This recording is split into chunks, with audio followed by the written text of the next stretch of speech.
감찰 조사 결과 알고 계시죠? 네, 네, 알고 거기에 있습니다. 충북도의 책임이 뭐라고 나와 있었나요? 뭐 여러 가지가 지적이 된 걸로 알고 있고 공무원들이 지적을 받은 걸로 알고 네, 있습니다. 정말 모르고 계시는군요.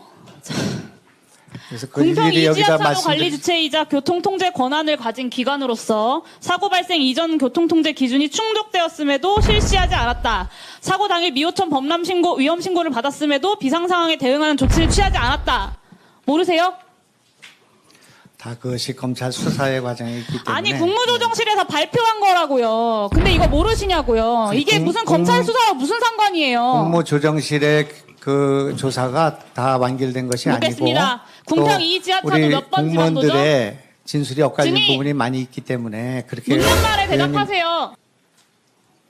여쭤보는 말씀에 대답을 하십시오. 지금 유가족들 앞에서 이 오송 참사의 최소한의 진상을 밝히는 과정입니다. 궁평 이 지하차도 몇 번 지방도입니까? 네, 도로법상 508번 지방도고요. 그 도로법상 508번 지방도의 도로관리청 누구죠?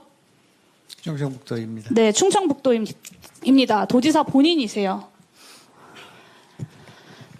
오송 참사 3일 후에 충북도가 언론에 직접 공개한 자료인데요. 4시 10분 금강홍수 통제소가 미호청교 홍수경보 발령. 그리고 이게 어떤 의미냐면 30%만 더 차면 미호강 넘치는 재난위기라고 76개 기관에 이때 통보를 했습니다. 당연히 충북도도 통보를 받았고요. 그리고 6분 전에 이미 해안부가 NDMS로 같은 내용을 통보를 해줬습니다.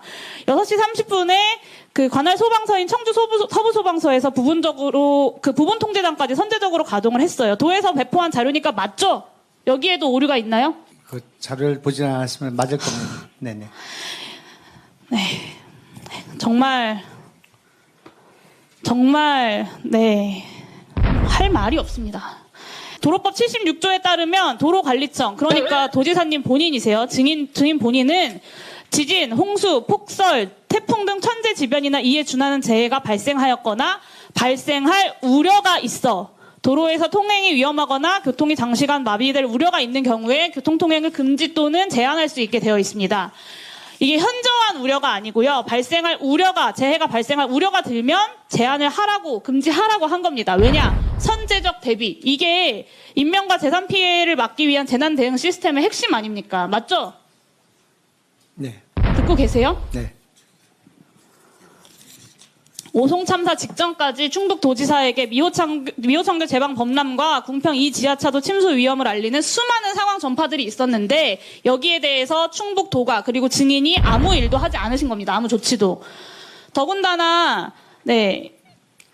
당시 충북도가 재대본 운영하면서 비상 3단계까지 발령을 했는데 그럼에도 불구하고 그 수장인 도지사가 재난안전법 46조 시도지사가 실시하는 응급조치인 대피명령, 위험구역 설정, 강제대피 조치, 통행 제한 이 중에 아무것도 하지 않았습니다.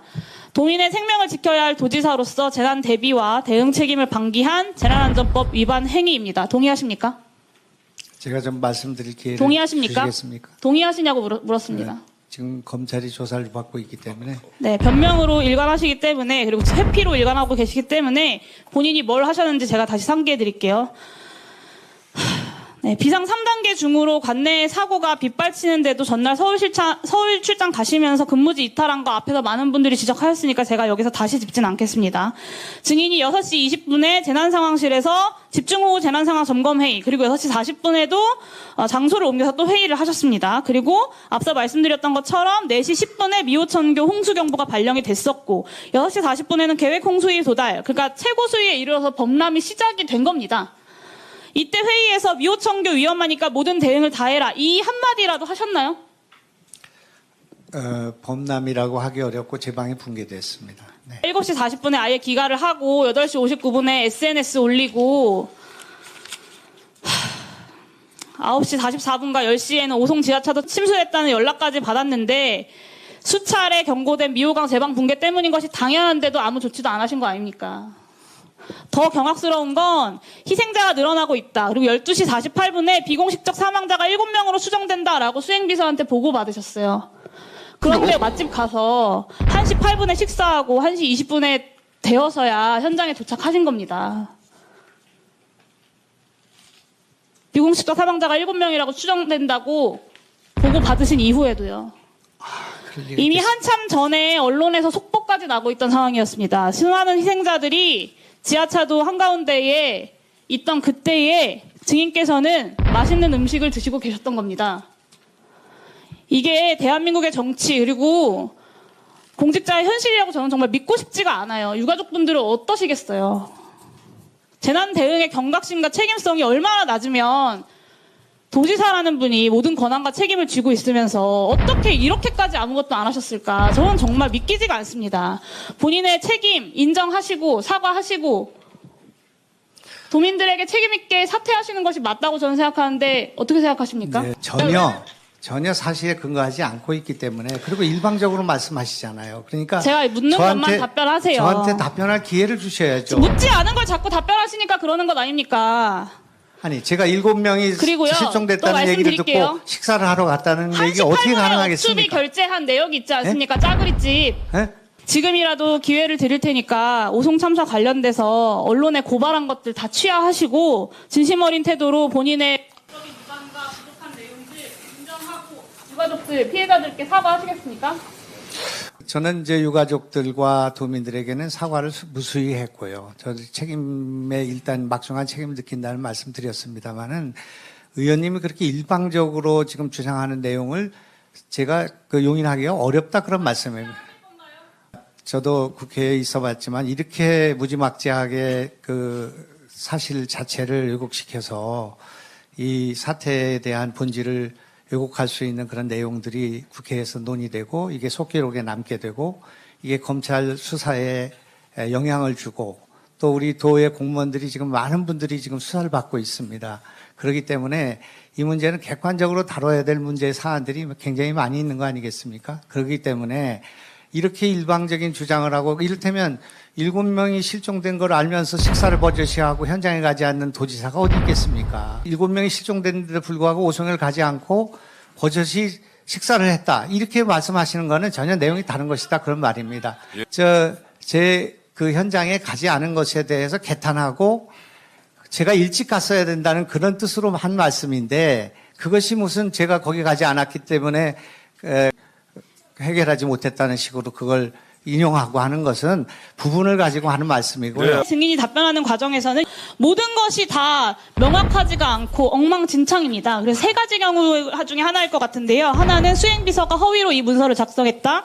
하나는 증인이 지금 위증을 했다. 세 번째는 충북도 내에서도 당일의 상황에 대해서 단 하나도 정리가 되어 있지 않다. 이 세 가지 종류 중에 하나일 거라고 생각합니다. 특히 이 중에 수행비서가 이 문서를 허위로 작성했거나 아니면 증인이 위증을 한 것이라면 위원회 차원의 고발이 필요하다고 생각합니다. 그래서 위원장님과 간사님들께서 이 부분을 좀 검토해 주셔서 위원회 의결을 해주시기를 요청드립니다. 이상입니다. 예, 알겠습니다. 위원장님, 이 문제에 대해서는 제가 아니 지금 이렇게 회의가 왜 이렇습니까? 이렇게 거의로 고발을 한다고 하는 사실 자체를 잘못 언제 이해하고 고발을 한다고 그랬어요? 아니 고발해달라고 하는 거 아니겠습니까? 상황 아닙니까? 근데 이걸 보고 계신 분들은 제가 아니 지금 증인은 묻지도 않은 질문을 하고 지금 제가 질의를 해야 되는데 끼어들어가지고 지금부터 잠시만 주목해 주시길 바랍니다. 구독자분들을 위해서 특별히 준비했습니다. 항상 여러분들에게 드리는 말씀이 있습니다. 이슈와 뉴스만 챙겨보셔도 충분히 돈을 벌 수 있다고 말씀을 드렸는데요. 여러분들 여기 보이시는 제 채널의 영상들을 보시면 어떤 생각이 드시나요? 단지 뉴스 영상만 보고 아무 생각이 없으신가요? 그렇다면 아주 잘못된 것이라고 생각합니다. 그 이유가 무엇이냐면 제가 4월 5월에 뭐라고 말씀을 드렸나요? 지금은 반도체에 관심을 가져야 한다. 뉴스만 보고 넘기지 마시고 투자 쪽으로 생각을 봐야 한다고 말씀드렸습니다. 이런 썸네일들을 영상을 통해서 많이 보셨을 텐데요. 이런 반도체 이슈가 되었을 때 부자들은 어떻게 생각할까요? 반도체는 무엇이 있는지 어떤 종목이 가장 좋을지 어디에 투자해야 돈이 몰릴 수 있는지 자연스럽게 생각한다고 말씀드렸습니다. 부자들이 봤을 때 이슈가 곧 돈으로 이어지고 그 이슈가 나에게 돈을 벌어준다는 경험적 확신이 있기 때문에 부자들은 사회적 이슈를 관심 있게 챙겨본다고 말씀드렸습니다. 이번에도 마찬가지입니다. 지난번에 구독자분들과 함께하는 주식으로 수익 내기를 진행했었는데요. 100% 무료로 진행을 했고 이 사진을 보시면 아시겠지만 구독 문자 메시지를 남겨주신 모든 시청자분들께 이렇게 반도체 관련주 중에 가장 급등할 확률이 높은 딱 한 종목을 드렸습니다. 4월 말 시지트로닉스를 추천을 드렸습니다. 여기 나와 있는 사진을 보시면 정확히 얼마에 매수하고 어떤 종목을 사야 하는지 어느 지점에 팔아야 하는지 이런 부분들까지 여러분들에게 정확히 알려드렸는데요. 실제로 많은 분들께서 수익을 보셨습니다. 오른쪽을 보시면 아시겠지만 4월 말에 시지트로닉스를 소개해드리고 나서 실제로 며칠이 지나지 않고 이렇게 주가가 2배 이상 급등이 나왔습니다. 당시에도 굉장히 많은 분들이 제가 드린 이 종목으로 수익을 내셨습니다. 지난번과 똑같이 구독이라는 문자를 보내주시면 이번에 이슈가 되고 있는 주식 중에 앞으로 대장주의 구실을 하면서 주가가 가장 크게 상승한 한 종목을 시청자분들에게 문자로 종목명과 사고자 하는 시점을 모두 알려드리겠습니다. 혹시라도 나는 주식을 하지 않는다 하시는 분들은 주변에 주식에 투자하는 분들에게 추천을 해주셔도 되고 연세가 있으셔서 투자가 어려우신 분들은 이 종목을 가지고 자녀분에게 한번 사서 수익을 내봐라 이렇게 조언을 하실 수도 있습니다. 이 영상을 보시고 계시는 시청자분들 중에 종목이 궁금하다 하시는 분들은 전화번호 010-5638-2209 똑같이 무료 추천 급등 주식 문자를 보내드리겠습니다.